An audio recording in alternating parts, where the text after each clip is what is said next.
Welcome to the Barry Tramel Show, and it's Red River Week, and that means it's all things Texas Longhorns.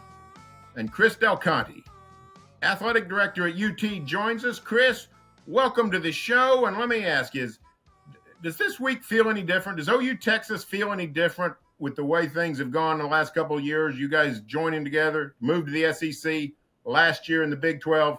Does this one feel different?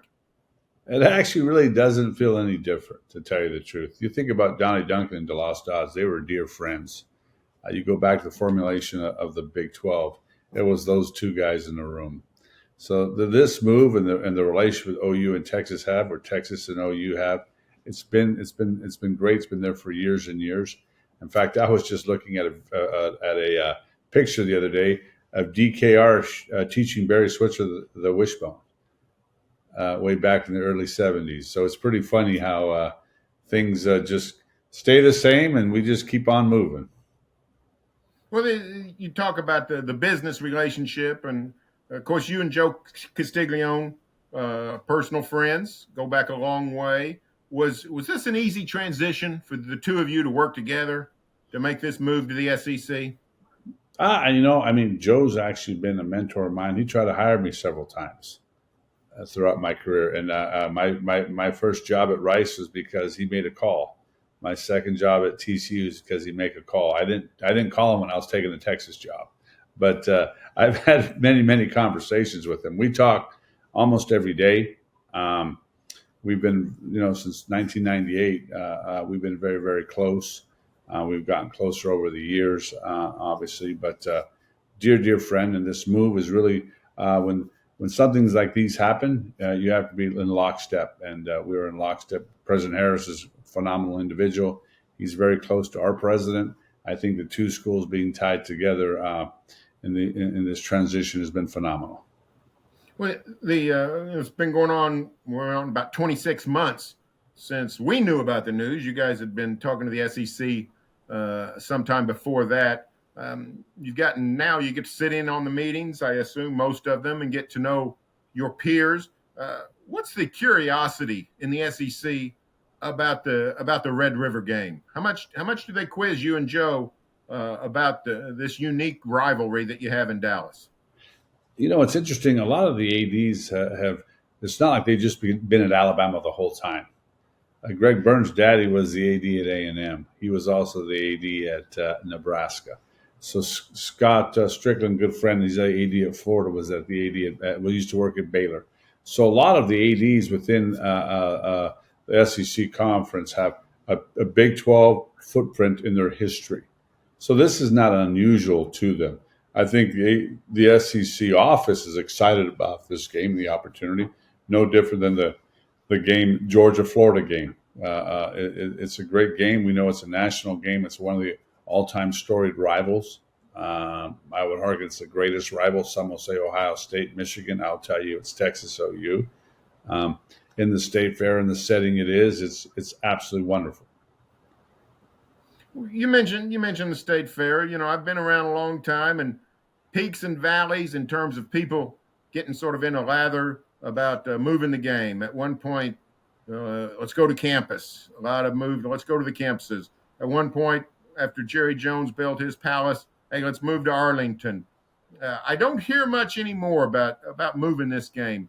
It's pretty minimal. What's on the Texas side of things? What kind of feedback do you get on what your fans and your donors want from the future of this game? Well, and I'll say this. I think OU has not been on Texas soil since 1922.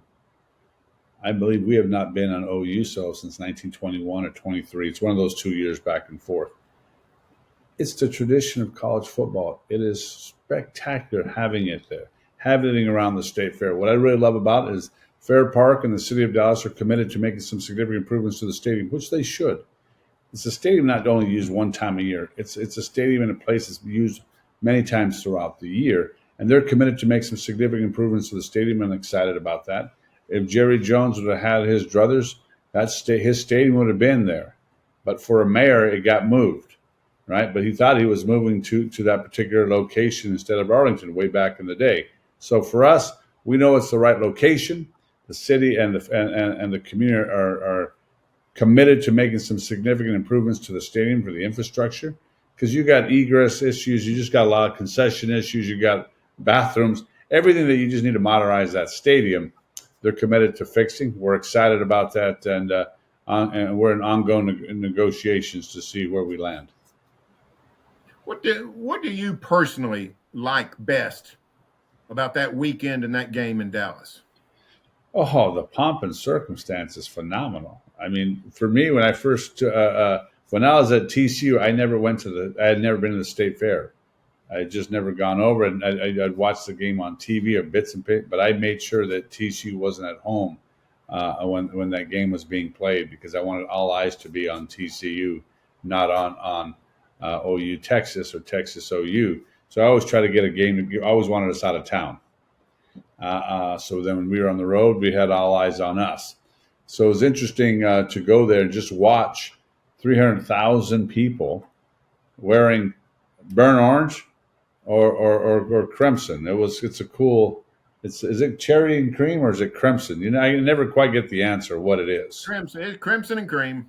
Crimson and cream. All right, Barry, just to let me know. Well, when you think about the importance of this game, I don't know that people realize sort of the marketing value of this game. It's not just how much money you sell tickets, what you get from the city of Dallas. It's much more than that in terms of the donor relations for virtually a week-long festival in Dallas with student recruiting, all those things. How important is this game just to the widespread university mission? I think that the idea is to tradition history. I think OU might be a little bit different because the population base of DFW, for them to recruit students to Oklahoma is critical for them. For us, we had 70,000 applications last year for 7,000 spots. We're arguably one of the top 5 premier public institutions in the country. So academically, University of Texas is on a pedestal with Cal, Michigan, North Carolina. We're different. Where we're looking at a completely different, broad-based student population. For OU, it seems to me that their recruitment is a lot in the DFW market for students, and I get that. It's just proximity. But for us to tell our story to the world, this is what that game means the most. For us to tell, this is what Texas is. This is who the state of Texas. It's in our state fair. This is our history. We can go all the way back to the founding fathers of our history to us. And it's our colors, our brand, our fight song against Oklahoma's colors, fight song. Majority of Oklahoma students come from the state of Texas in terms of their student body makeup. You know, when you have 25,000 students, there's not enough people in the state of Oklahoma to fill up Oklahoma and Oklahoma State. They got to come recruit from Texas. In terms of student body, you can say the same thing for Arkansas. We're roughly 35 million people in the state of Texas. So our students are going to go everywhere. But you always want them to come home to Texas. And you want them to see that flag and you want them to see that star and say, hey, I may go to school there, but I'm going to reside here. You talk about the tradition. We're coming up on in 2029, 100-year anniversary of consecutively playing in Dallas. That's older than the Masters and older than a lot of things that we hold dear in tradition. How much do you worry that college football is casting aside a lot of its traditions, whether it's rivalries? You and Texas A&M soon will renew a rivalry that was interrupted. How much do you worry that some traditions have gone by the wayside, and how much do you want to make sure that certain traditions like this one are preserved? You know, it's interesting, Barry, and I've always said that about Texas not playing A&M. It always bothered me. I love the fact that the water cooler conversations all year, and it's us against you, the traditions of families that argued over their home institution. And when we were making this transition, it was critical that Texas and OU were together. And this game is critically important, but the relationship is critically important. Us going back to the SECs, for a lot of our older fan base, it's all about Arkansas. Remember, Frank Boros retired the same day Darrell did at Texas Memorial Stadium. They retired the same day in 1976 after that game. For a lot of our fan base, there's so much history with Arkansas. For us to renew that is going to be fantastic. Almost 50% of Arkansas student body comes from the state of Texas. So these things really matter for us to play A&M. I think rivalries should be preserved in the best ways possible. But I'll also say this. Conference shifts have been happening since the dawn of time. You know, you had the Southwest Conference, then went to the Big 12. You had moves left around moving. You had Arizona was in the Border League. Then they went to the Pac-12, and now they're in the Big 12. South Carolina, Arkansas, you can see all these schools have moved. Tulane was in the SEC. Maryland was a founding father of the ACC. Evolution's going to happen, and new traditions are going to be formed. But you and I are at the age where we still harken back to Nebraska playing OU on Thanksgiving. That was a massive game. Was that always a Thanksgiving game? OU and Nebraska, was it earlier? Not always, but many years. Yeah. Many years. You know, so I get it, and things happen. But the things that we can do as we continue to grow our enterprise, it's always good. And I tell you this, I love the fact that Baylor always played TCU when I was at TCU. That game had been played for hundreds of years. At times they didn't get to play, but when they did, I did appreciate it. You don't have to play every year, you know, but us not playing in them, I've been bummed about it. But you know, they've also had there's a one time when Auburn didn't play Alabama for 40 years. Mm-hmm. Remember that, 40 years. Right. When we look at this rivalry, the Longhorns and the Sooners, 1996, the Big 12 forms. OU and Texas going to be in the same conference for the first time in, 80 years. People said, how will this affect the game? Doesn't seem to have affected the game much when they became conference mates. Do you expect the game to really not change starting next season when they are brothers in the SEC? I don't think the game the game is always going to be what it is. It's one of the greatest games in college football history, and I'll compare it to, some people will compare it to the like I said, the Michigan Ohio State game. This game, two states in the Texas State Fair, the history of that not being played for almost 100 years. I have not played at Oklahoma since 1922. Think through how long that is. I think we're celebrating the Cotton Bowl in 1929, but we've never had that OU in our soil forever in terms of in Austin. These are great history, the history of the coaches. That's never going to change. Going to a new conference, new logo on our jersey, we're going to be excited about playing those schools. But right now, our feet are firmly planted in the Big 12. Focus on today, not next year. But the game will only be amplified because of the league you're in. The Sooners are a little bit fortunate, perhaps. The Big 12 schedule came out. They've got they got 4 Big 12 road games. 2 of the 4 games are against newcomers to the league, which means the angst and the vitriol that may be reserved for teams leaving the conference is going to be minimal. Only 2, Kansas and Oklahoma State. Much has been made about how Texas will be treated on the road this year. You've taken a stiff upper lip and said it really doesn't matter. But how do you expect the Longhorns to be sort of sent out as they leave the Big 12?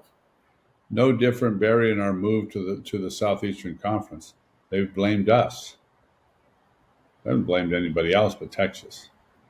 The visceral from your writings have been to Texas. That's why I'm glad you're doing videos now. I can see you. So it's not. It's just the way it is. It's the nature of the beast. We're playing all 4 schools in the state of Texas. We get that. With this year, we don't play OSU or West Virginia. Understand? We got BYU at home, and we got to go to Houston. So I understand. We understand what the university is. We understand the brand of the University of Texas, and this is why we just have to handle what we have to handle. But on a national scale, The two institutions are just different, and the visceral is going to be different when it comes to this program. When you guys are in meetings, um, whether it's Big 12, SEC, doesn't matter. It appears to me that Oklahoma and Texas have worked together. We talked about it a little bit earlier. They've worked together well for common purposes. Do you expect that to happen even more when you go to the SEC and you're sort of, the new kids on the block? They're the only people, despite some potential personal relationships. I mean, you are the two that might have to stick together to help each other out. Do you expect that relationship to grow stronger? I mean, like I said, Donnie Duncan and DeLoss Dodds were best friends. They worked in tandem together for years. You look at the formation of the Big 12; those two are intimately involved in that opportunity. So the two programs have been linked for a long, long time on business sides, and making sure that the interests of the rivalry, and maybe it just stems from the rivalry, it stems from that game, that those things were preserved. DeLoss and Joe were dear, dear friends. I mean, Joe Castiglione is probably arguably one of the greatest athletic administrators in the history of college athletics. He served on every committee. I mean, he's not going in. We're not going into the Southeastern Conference. No one does not know who Joe is. I mean, I've been an athletic director since I was 36 years old, so we know every AD in the SEC. We've been friends for a long, long time with these people. So it's not like, hey, we're coming in here. We're here this year. We've been listening, learning, but we have a chance to come in and Commissioner Sankey's the greatest commissioner in college sport, and his leadership is second to none. So we just get a chance to sit there, but it's not about coming in and hearing me roar. He's set it up that there's 16 people at the table, and all 16 have a voice, and it's spectacular. I've got a theory about the SEC football wise, Chris. Let me throw it at you. People ask Brent Venables, Joe Castiglione. I assume they've been asking you, Steve Sarkisian, for 2 years now. Are you SEC ready? Are you SEC ready? My theory about SEC football is not that the whole dang conference is so superior to everybody. It's that Alabama and now Georgia have been the monsters that you have to deal with. And a few weeks ago, the Longhorns went to Tuscaloosa and dealt with it, beating Alabama. How important was beating Alabama, winning that game? How important was that, do you think, to your fans, to your program, to sort of telling the world, hey, we don't really have to catch up to Alabama. We're capable of competing with Alabama on that level right now? Well, let's just look at from a standpoint of conferences. They're all secular. In the decade of the '80s, you could say it was the Pac-10. They were the program. In the '90s, you can say it was the ACC in Miami. Right, and you can start to look at it's really from 2000 to 2020. You can say it was the era of the SEC schools. The Big Ten with Ohio State had a little bit of in the early 2000s. It's an ebb and flow across the board. So for us to go in the Southeastern Conference, I think one of the things that when they say SEC ready, it's just the size of the offensive and defensive line across the board.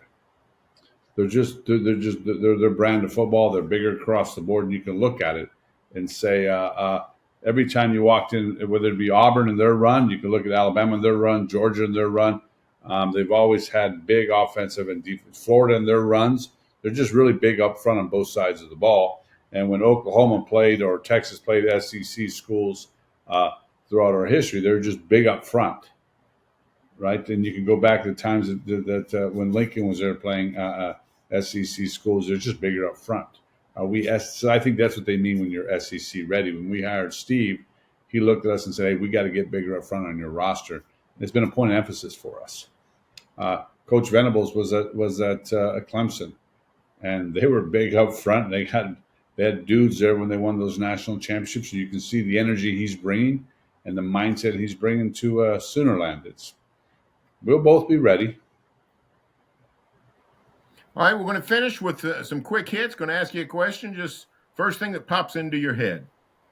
What have you learned about the Red River game that you didn't know before you became athletic director? Passion. You don't know until you see it. What have you learned about the SEC in the 2 years that you didn't know before you started this process? Incredible leadership from our commissioner. And finally, your favorite moment since you became athletic director at Texas? Favorite moment. Oh gosh, dang it! We've just won back-to-back Directors Cups for the very best athletic programs in the country. Those are huge moments. I mean, we've won 15 national championships and over 70 conference championships in the last 3 or 4 years. So those are huge moments for us. And I tell you, if it wasn't for some geese knocking out our rowing boat last year, we would have won our third Directors Cup in a row. So a lot of big moments on campus. We have 20 opportunities this year to win 20 conference championships and 20 opportunities to win a national championship, and that's our goal. Fantastic. Well, Chris, we appreciate the time. Continued good luck to you and the Longhorns. It's a rivalry like no others. I know that on the north side of the Red River, it's cherished. I believe it is on the south side too. And so knock 'em dead in the SEC when we get there. Hook 'em. See ya. Thanks a lot. Chris del Conte. Thanks for joining us. We'll see Chris's Longhorns on Saturday in the Cotton Bowl. Now, remember, you can get the Barry Tramel Show at all the places you get your podcasts, your YouTubes, your Spotify, your Apple Podcasts, all those places. Check us out each week for a very special guest, none more special than Chris del Conte. See you later.